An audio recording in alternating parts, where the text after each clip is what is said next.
കോതമംഗലത്തെ 6 വയസ്സുകാരിയുടെ കൊലപാതകത്തിൽ രണ്ടാനമ്മ അനീഷയുമായി പോലീസ് തെളിവെടുക്കുന്നു. ഉത്തർപ്രദേശ് സ്വദേശിയായ അജാസ് ഖാന്റെ മകൾ മുസ്കാനിയാണ് കഴിഞ്ഞ ദിവസം ശ്വാസം മുട്ടിച്ച് കൊലപ്പെടുത്തിയത്. കുട്ടിയെ ഒഴിവാക്കാൻ വേണ്ടിയായിരുന്നു കൊലപാതകത്തിന് ദുർമന്ത്രവാദവുമായി ബന്ധമില്ല എന്ന് പോലീസ് വ്യക്തമാക്കി.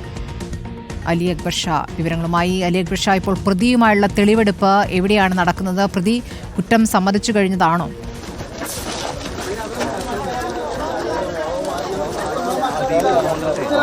കൊലപാതകവുമായി ബന്ധപ്പെട്ടാണ് ഇപ്പോൾ പ്രതിയും രണ്ടാനമ്മയുമായ അനീഷയെ ഈ സംഭവ സ്ഥലത്ത്, അതായത് ഇവരുടെ വീട്ടിൽ എത്തിച്ചിപ്പോൾ തെളിവെടുപ്പ് നടത്തുന്നത്. വീട്ടിലെത്തിച്ച് തെളിവെടുപ്പ് ഏകദേശം പൂർത്തിയാക്കി പോലീസ് ഈ പ്രതിയായ അനീഷയെയും കൊണ്ട് തിരിച്ച് പോവുകയാണ്. മെനിഞ്ഞാന്ന് രാത്രിയിലാണ് ഈ കൊലപാതകം നടക്കുന്നത്.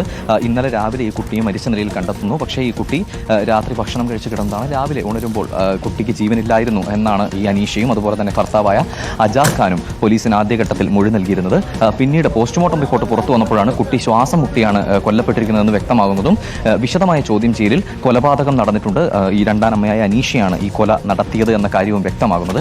എന്തായാലും പോലീസ് ഇപ്പോഴും പറയുന്നത് ഇതിൽ ഈ കുട്ടിയുടെ പിതാവായ അജാസ് ഖാന് പങ്കില്ല എന്നുള്ളതാണ്. ഇത് അജാസ് ഖാന്റെ ആദ്യ വിവാഹത്തിലെ കുട്ടിയാണ്. അതുപോലെ തന്നെ അനീഷയ്ക്കും ആദ്യ വിവാഹത്തിൽ ഒരു പെൺകുട്ടി ഉണ്ടായിരുന്നു.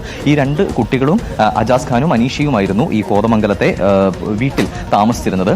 ഈ അജാസ് ഖാൻ ആദ്യ ഭാര്യയുമായി വീണ്ടും ബന്ധം സ്ഥാപിക്കാനുള്ള സാധ്യത, അത്തരത്തിൽ ജീവിതം നഷ്ടമാകും, തങ്ങളുടെ ദാമ്പത്യ ജീവിതം നഷ്ടമാകും എന്നുള്ളൊരു ഭയത്തിലാണ് ഇത്തരത്തിൽ അനീഷ ഈ കൊലപാതകം നടത്തിയതെന്നാണ് ഇപ്പോൾ പോലീസിൽ നിന്ന് നമുക്ക് അറിയാൻ സാധിച്ചിട്ടുള്ളത്. ശ്വാസം മുട്ടിച്ചായിരുന്നു ഈ കുട്ടിയെ കൊലപ്പെടുത്തിയത്. ഇതൊരു സ്വാഭാവിക മരണമാണ് എന്ന് വരുത്തി തീർക്കാനുള്ള ശ്രമം ആദ്യഘട്ടത്തിൽ അനീഷയുടെ ഭാഗത്തുനിന്നും ഉണ്ടായിരുന്നു. പിന്നീട് പോസ്റ്റ്മോർട്ടം റിപ്പോർട്ടിലെ വിശദ വിവരങ്ങൾ പുറത്തു വന്നതോടെയാണ് കൊലപാതക വിവരം പുറത്തറിയുന്നത്. എന്തായാലും അനീഷയെ ഇപ്പോൾ ഈ വീട്ടിലെത്തിച്ച് തെളിവെടുപ്പ് നടത്തുകയാണ്. ഒരു ഘട്ടത്തിൽ മറ്റു പല രീതിയിലുള്ള സംശയങ്ങൾ ഈ കേസുമായി ബന്ധപ്പെട്ട് പോലീസ് തന്നെ പ്രകടിപ്പിച്ചിരുന്നു. പിന്നീട് അത്തരത്തിലുള്ള മന്ത്രവാദ വിഷയവുമായി ബന്ധപ്പെട്ടുള്ള സംശയങ്ങളെല്ലാം ഉന്നയിക്കപ്പെട്ടുവെങ്കിലും പിന്നീട് അത്തരത്തിലുള്ള ഇടപെടലുകളൊന്നും ഈ വിഷയത്തിൽ ഇല്ല എന്ന് പോലീസ് തന്നെ വ്യക്തമാക്കുകയും ചെയ്തു. എന്തായാലും അനീഷയെ ഇപ്പോൾ ഈ കോതമംഗലത്തെ വീട്ടിലെത്തിച്ച് വിശദമായ തെളിവെടുപ്പ് പൂർത്തിയാക്കി ഇപ്പോൾ പോലീസ് മടങ്ങുകയാണ്.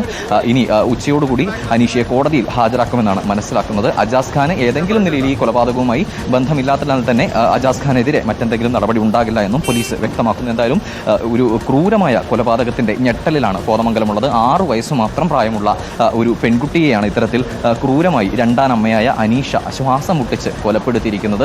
ഈ പ്രദേശത്ത് എല്ലാവർക്കും അറിയുന്ന, എല്ലാ വീടുകളിലും സ്ഥിരം പോകുന്ന, കടകളിൽ പോകുന്ന, അത്തരത്തിൽ പ്രദേശത്തിന് വലിയ പരിചയമുള്ള കുഞ്ഞായിരുന്നു 6 വയസ്സുകാരിയായ ഈ മുസ്കാൻ എന്ന് പറയുന്ന പെൺകുട്ടി. എന്തായാലും വലിയ ഞെട്ടലിലാണ് നാട്ടുകാരുള്ളത്. വലിയ ജനക്കൂട്ടം ഈ തെളിവെടുപ്പിന്റെ സമയത്ത് ഈ വീടിന് പരിസരത്ത് തടിച്ചുകൂടിയിട്ടുണ്ട്. എന്തായാലും അനീഷയെ തെളിവെടുപ്പ് പൂർത്തിയാക്കിയപ്പോൾ പോലീസ് ഈ ഭാഗത്തുനിന്നും മടങ്ങിയിട്ടുണ്ട്. സ്മൃതി, ശരി. അലി അക്ബർ ഷായാണ് ഈ ക്രൂരമായ കൊലപാതകത്തിന്റെ വിശദാംശങ്ങൾ നൽകിയത്.